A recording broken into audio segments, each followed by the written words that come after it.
चलिए बच्चों, तो आज हम फिर से आपके लिए एक नया टॉपिक लेकर आए हैं जो वर्ण से ही संबंधित है, लेकिन एग्जाम के व्यू से आपके लिए बहुत ही ज़्यादा महत्वपूर्ण है। और ये सब चीज़ समझिए तो और भी टीचर पढ़ा नहीं पाते हैं, लेकिन आज हम आप लोगों को इस चीज़ का ज्ञान देने जा रहे हैं। आज हम लोग पढ़ेंगे एक बहुत ही महत्वपूर्ण टॉपिक है आपके एग्जाम के व्यू से, अल्पप्राण और महाप्राण। चलिए तो आज हम इसको क्लास को समझते हैं, और हमको जहां तक विश्वास है कि आज ये वीडियो देखने के बाद आप लोगों को ये अल्पप्राण और महाप्राण में कभी दिक्कत होगा ही नहीं। जब तक आप मरघटिया घाट पर जरिएगा नहीं, तब तक ये आपके दिमाग से निकलेगा नहीं। ये इस प्रकार का हम लोग क्या करेंगे, इसको ग्रहण करेंगे। चलिए तो आज हम यहाँ पर पढ़ रहे हैं कि अल्पप्राण और महाप्राण। अगर किसी भी बच्चे को दिक्कत हो तो वो हमको कमेंट करके कह सकते हैं, लेकिन मेरे द्वारा पढ़ाए गए टॉपिक में आपको परसेंटेज न समझने का है ही नहीं। चलिए आप लोग क्या सोचते हो, सही कहेंगे कि 1% 2%? है ही नहीं, क्योंकि आज हम जो आपको पढ़ाने वाले हैं वह टॉपिक है अल्पप्राण और महाप्राण। अल्प माने तो आप लोग भली भांति ही जानते होइएगा कि अल्प माने होता है कम, और ये प्राण जो है यह एक संस्कृत शब्द है जिसका हिंदी में अर्थ होता है हवा या वायु भी कह सकते हैं। चलिए तो ठीक है, तो ये अल्प माने कम और प्राण माने क्या होता है, वायु कहिए या इसको हवा कहिए। तो अल्प प्राण का अर्थ क्या हो गया, कम वायु या कम हवा। अब यहाँ पर देखिए, प्राण का अर्थ कहते होता है हवा और महा माने होता है अधिक। इसका अर्थ यह है कि ये हो गया कम वायु मतलब कम हवा, और इसका अर्थ हो गया महाप्राण माने महा माने अधिक, वायु माने हवा, तो अधिक हवा। चलिए तो सिर्फ हवा के द्वारा ही आज हम इन दोनों वर्णों के परिभाषा को क्या करेंगे, एकदम कंप्लीटली पढ़ लेंगे। ये प्राण माने ये नहीं, हम लोग जो जानू प्राणु जो करते रहते हैं वो प्राणों वाली बात नहीं करते। इस प्राण का अर्थ होता है वायु या हवा। चलिए अब हम पहले का टॉपिक शुरुआत करते हैं कि अल्प प्राण। तो अभी बताया था कि अल्प माने कम और प्राण माने क्या होता है, हवा। तो चलिए, जिन व्यंजन वर्णों के उच्चारण में, इससे पहले वाला टॉपिक में आपको पढ़ाए थे कि उच्चारण हम कोई भी बात बोलेंगे तो मुंह से ही बोलेंगे, मुंह के अलावा दूसरा किसी चीज से नहीं बोल सकते। क्या सर जी, एक चीज से तो हम बोलते हैं कि कभी कभी हम लोग लात से भी बोलते हैं। हाँ सही वाली बात है कि आदमी कभी कभी लात से भी बोलता है, क्योंकि हम लोग कभी देखते हैं कि झगड़ा झंझट होता है तो आदमी कह देता है कि तू बात से न समझ में तब लात से समझ में। इसका तो कभी कभी हम लोग क्या करते हैं, लात से भी बोलते हैं। लेकिन ये पढ़ाई है, इस जगह हम लोग लात से बात नहीं करेंगे, जो भी बात करेंगे से मुंह से करेंगे। तो परिभाषा क्या है कि जिन व्यंजन वर्णों के उच्चारण में कथी से, मुख से, ये मुख माने होता है मुंह, जिसको हम लोग मुंह कहते हैं, मुख से हवा की मात्रा कम निकलती है या हवा की ध्वनि कम निकलती है, उसी को हम लोग क्या करते हैं, अल्पप्राण। क्योंकि हम आपको पहले ही समझा चुके हैं कि प्राण माने होता है वायु हवा, और अल्प माने क्या होता है, कम। अर्थात वैसे व्यंजन वर्ण जिसको मुख से बोलने में हवा की ध्वनि क्या करती है, कम निकलती है, उसी को हम लोग क्या कहते हैं कि अल्पप्राण कहते हैं। जैसे समझ लेते हैं बाकी क, च, प, ग, ब इत्यादि और भी आएंगे। सही, ये हमको उतना अच्छा ढंग से समझ में नहीं। एग्जाम्पल ये तो समझ में आ गया कि जिन व्यंजन वर्णों को उच्चारण मुख से हवा की ध्वनि कम निकलता है, लेकिन आपको समझ में तब आएगा जब हम इस दोनों टॉपिक के परिभाषा को पढ़ा देंगे, एग्जाम्पल दे देंगे, और तब आप लोगों को समझाएंगे। जैसे कि एक तौर पर जब आप कहिएगा कि न सही तंगा हमको अभी समझा दीजिए, चलिए समझ लेते हैं। अगर एग्जाम्पल के तौर पर अगर हम यहाँ पर लिख दे क और यहाँ पर लिख दे ख, तो आप लोग बोल कर देखिए, ये हो गया क और ये क्या हो गया, ख। अगर एक एग्जाम्पल और लीजिएगा तो ये हो गया प और ये क्या हो गया, फ। और बोलना कथी से है, आपको अपने मुख से बोलना है। तब बोल कर देखिए, अगर इसको हम लोग कहेंगे क और इसको क्या कहेंगे, ख, तो आपके पास मुख है, आप बोल कर देख सकते हैं कि इन दोनों वर्णों को बोलने में किसमें मुख से हवा अधिक निकलती है और किसमें कम निकलती है। तो अगर हम यहाँ पर प बोले तो कम निकलता है, और यहीं पर फ बोले तो हमारे मुख से ध्वनि की आवाज ज्यादा निकलती है। इसलिए प और क क्या हो गया, अल्पप्राण हो गया। अब ये क्या है, तो आगे वाला टॉपिक हम लोग पढ़ेंगे। चलिए ध्यान दीजिए, अब क्या है नोट में कि प्रत्येक वर्ग का पहला तीसरा पांचवा वर्ण क्या है? अल्प प्राण है तथा य र ल व को भी अल्प प्राण कहते हैं। अर्थात इस टॉपिक को पहले समझ लीजिए। यहीं पर एग्जांपल में जरूरी है कि प्रत्येक वर्ग का पहला, तीसरा और पांचवा, हम आपको इससे पहले वाला लाइव वाला वीडियो में पढ़ाए हुए थे कि वर्ग, तो यानी इसका अर्थ ये हो गया कि ये हो गया क वर्ग, उसके बाद हो गया च वर्ग, उसके बाद त वर्ग, उसके बाद ट वर्ग, उसके बाद प वर्ग। तो इस जितने भी वर्ग देख रहे हैं क ख ग घ च छ ज झ त थ द ध ट ठ ड ढ और प फ ब, उसमें प्रत्येक वर्ग का पहला, तीसरा और पांचवा वर्ण क्या है? अल्प प्राण है। अर्थात पहला, तीसरा और पांचवा वर्ण बोलने में हमारे मुख से हवा की ध्वनि क्या करती है? बहुत ही कम निकलती है। तो बताइए पहला, तीसरा, पांचवा, तो एग्जांपल हम कैसे दे सकते हैं? जैसे में क्या हम क लिख सकते हैं? क्योंकि यह क्या है? वर्ग का पहला अक्षर क है। फिर कह रहा है कि तीसरा, तो ख नहीं होगा क्योंकि ख क्या हो गया? दूसरा है बच्चों। तो यहाँ पर क हो गया, उस पर ख नहीं होगा, कत हो जाएगा? ग हो जाएगा। घ नहीं होगा, उस पर क्या जाएगा? अंग हो जाएगा, क्योंकि प्रत्येक वर्ग का पहला लेना है और तीसरा लेना है और पांचवा लेना है। उसी प्रकार से च हो जाएगा। छ नहीं होगा क्योंकि हमको कौन सा लेना है? तीसरा लेना है, तो छ नहीं होगा। लेकिन ज तो हो जाएगा। झ तो नहीं होगा क्योंकि वह चौथा है, हमको क्या लेना है? पांचवा, तो यह हो जाएगा।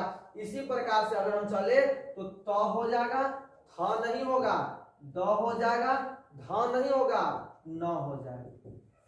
उसी प्रकार एग्जाम्पल चले तो प हो जाएगा, फ नहीं होगा। क्योंकि क्यों नहीं होगा? क्योंकि प्रत्येक वर्ग का पहला और तीसरा और पांचवा वर्ण लेना है। तो प हो गया पहला, तो हो गया। फ दूसरा है तो नहीं होगा। प फ उस पर क्या हो गया? ब हो जाएगा। भ नहीं होगा और क्या जाएगा? म हो जाएगा। और इसके अंत आप लोगों को समझ में आ गया होगा कि अल्प प्राण हम किसको कहेंगे?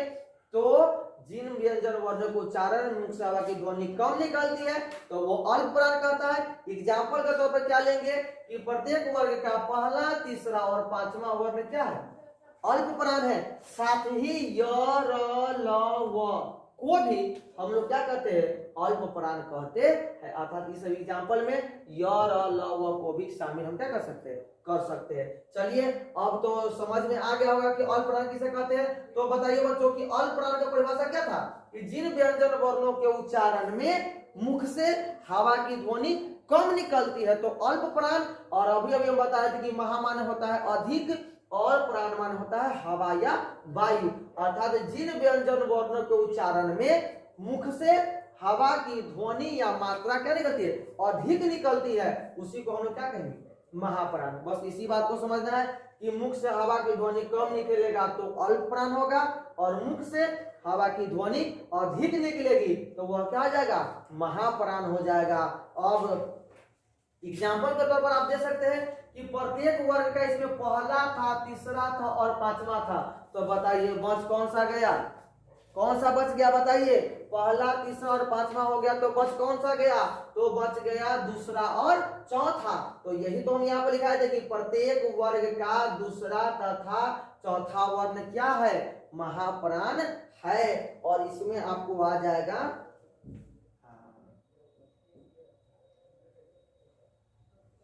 चलिए महाप्राण है, इसमें आप आपको दे सकते हैं तलाबे सब, मूर्धनी सब और दंती सब। ये भी हम क्या कर सकते हैं? इस महाप्राण में दे सकते हैं। और शायद इसमें चलिए ठीक है। उस पर ये कहता है कि प्रत्येक वर्ग का दूसरा तथा चौथा वर्ण क्या है? महाप्राण है। तो बताइए दूसरा और चौथा कैसे लेंगे? क्योंकि क हो गया तो पहले का है, तो ख क्या है? दूसरा का है। तो इसी एग्जाम्पल में क्या लिख सकते हैं? ख। ग तो नहीं लिख सकते हैं, लेकिन क्या लिख सकते हैं? घ। और अंगत हो गया पांचवा। च नहीं लिख सकते हैं, लेकिन छ तो लिख सकते हैं। ज नहीं, झ ले सकते हैं। पांचवा तो ये हो गया। उसी प्रकार से अगर प की बात करें तो प नहीं ले सकते क्योंकि पहले का है। ह ले सकते हैं। ब नहीं ले सकते क्योंकि तीसरा हमको दूसरा और चौथा टेकअप करना है। तो प नहीं होगा, फ होगा, व नहीं होगा, भ हो जाएगा, ट नहीं होगा, थ हो जाएगा। उसी प्रकार से त नहीं होगा, थ हो जाएगा। तो आप लोगों ने क्या देखा कि जिन व्यंजन वर्ण के उच्चारण में मुख से हवा की ध्वनि कम निकलेगी तो वह क्या हो जाएगा? अल्प प्राण हो जाएगा। और सीधा एग्जाम्पल आपको समझना है तो प्रत्येक वर्ग का पहला, तीसरा और पांचवा वर्ण क्या है, अल्प प्राण है। और य र ल वह क्या हो गया, अल्प प्राण हो गया। एग्जाम्पल ये आपको पता है, ये क ख ग घ छ छ आप लोग धिया पुता भी पढ़े होइएगा, इसलिए समझने में कोई दिक्कत आपको नहीं होनी चाहिए। कौन सा ध्यान ये रखना है, ये परिभाषा को तखा पर रखिए। ये परिभाषा आपको एग्जाम्पल में पूछेगा, अगर पूछ सकता है कि कौन सा वर्ण बोलने में मुख से हवा की ध्वनि कम निकलती है, आपको ऑप्शन देगा तो आप लगा सकते हैं अल्प प्राण। या अगर क्वेश्चन पूछेगा कि जिन व्यंजन वर्ण को उच्चारण में बोलने से मुख से हवा की ध्वनि अधिक निकलती है, तो उसका एग्जाम्पल क्या हो जाएगा, महाप्राण हो जाएगा। ऐसा भी ऑब्जेक्टिव आपसे एग्जाम में पूछा जा सकता है। अगर आपको एग्जाम्पल के तौर पर समझना है तो सिर्फ ध्यान ये रखना है कि कोई भी वर्ग हो उसका पहला बोले तो क, तीसरा बोले तो ग और पांचवा बोले तो अंग। यही हो सकता है, जैसे 4000 में च होगा, छ नहीं होगा लेकिन ज तो हो जाएगा, झ नहीं होगा लेकिन या हो जाएगा। और य र ल वह भी क्या है, एक अल्प प्राण ही है। तो इस परिभाषा के जस्ट उल्टा, इसमें मुख से हवा की ध्वनि कम निकलेगा और इसमें मुख से ध्वनि की हवा क्या करेगा, अधिक निकलेगा। अब पहला, तीसरा और पांचवा जब हो चुका है तो इसमें बच कौन सा गया बच्चों, तो दूसरा और चौथा। और ये एग्जाम्पल भी आपका दे दिया गया है। तो चलिए, अगर हम आप लोगों से एक सवाल ये पूछना चाहते हैं कि एग्जाम्पल के तौर पर, ताकि आप लोगों को समझ में आ जाए कि एग्जाम में किस प्रकार से प्रश्न पूछा जाता है। चलिए,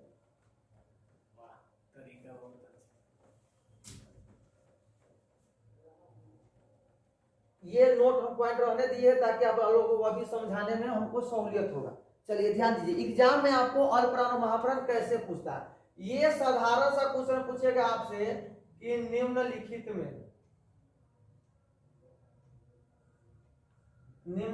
में कौन सा वर्ण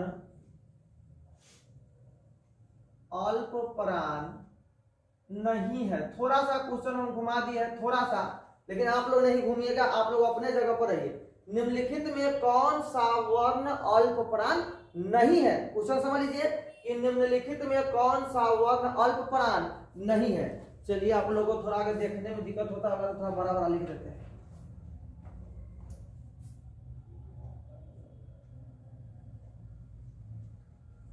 निम्न में कौन वर्ण अल्प प्राण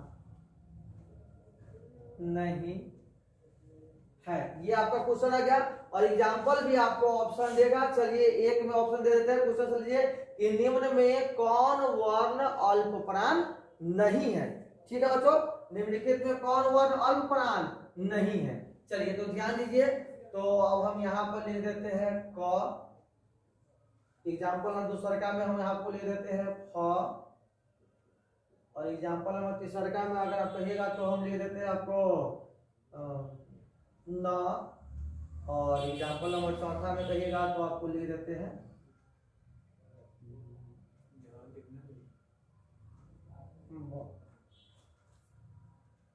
चलिए, क्वेश्चन समझ लीजिए कि निम्न में कौन वर्ण अल्प प्राण नहीं है। लेकिन यहां पर हम आप लोग को नोट पहले ही नहीं मिटाई टॉपिक को कि प्रत्येक वर्ग का पहला, तीसरा, पांचवा वर्ण क्या है, अल्प प्राण है। पहला, तीसरा और पांचवा क्या है, अल्प प्राण है।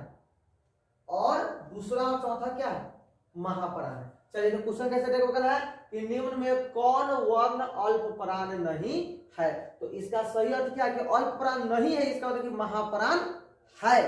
अल्प प्राण नहीं है, इसका सही अर्थ क्या है कि महाप्राण है। तो चलिए, हम एक एक पहले समझ देते हैं। तो यहाँ पर पहले का ऑप्शन दिया गया है क, आप लोगों को समझने के लिए। क कौन सा वर्ण है, तो किसी भी वर्ग का पहला वर्ण है। और पहला वर्ण क्या होता है, अल्प प्राण होता है। लेकिन हमको क्वेश्चन क्या पूछा गया है कि अल्प प्राण नहीं है। तो ये तो अल्प प्राण है ना, इसलिए यह ऑप्शन क्या होगा, गलत है। उसके बाद आ जाइए, यहाँ पर है हाँ, यहाँ पर क्या है हाँ। तो हमको क्या देखना है कि निम्नलिखित में कौन वर्ण अल्प प्राण नहीं है। तो फ है, तो देखिए फ तो दूसरा है। और दूसरा कौन सा वर्ण होता है, महाप्राण होता है। तो यह महाप्राण है, इसका मतलब क्या है कि अल्प प्राण नहीं है। इसके लिए ऑप्शन नंबर 2 आपका क्या है, बिल्कुल सही है। चलिए ये दोनों भी देख लेते हैं। ये आपका हो गया न। तो चलिए पढ़ के देखिए, त थ द ध न। तो न तो पांचवा गया बच्चों, और पांचवा क्या आता है? अल्प प्राण है। लेकिन क्वेश्चन क्या पूछा गया कि अल्प प्राण नहीं है। इसका मतलब कि ये भी ऑप्शन क्या है? गलत है। चलिए ये हो गया ब। क्या हो गया? ब। चलिए पढ़ के देखते हैं, प फ ब। ये तो तीसरा है, और तीसरा कौन सा होता है? अल्प प्राण होता है। लेकिन क्वेश्चन हम थोड़ा उल्टा कर पूछे कि अल्प प्राण नहीं है, तो ये तो अल्प प्राण है ना, इसलिए ये भी एग्जाम्पल क्या होगा आपका? गलत होगा। इसलिए इससे क्वेश्चन में सही ऑप्शन कौन सा होगा? तो आपका फ होगा, क्योंकि यह वर्ण एक अल्प प्राण नहीं है। फ क्या है? तो फ एक महाप्राण है। चलिए तो ठीक है, इसी प्रकार से एक क्वेश्चन आप लोगों से और पूछ लेते हैं। अब इसको मिटा देते हैं।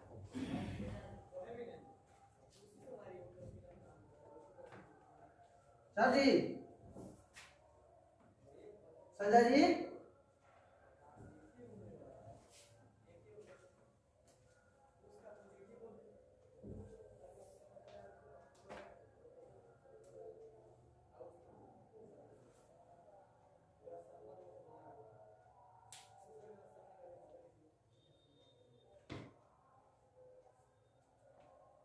संजय सर,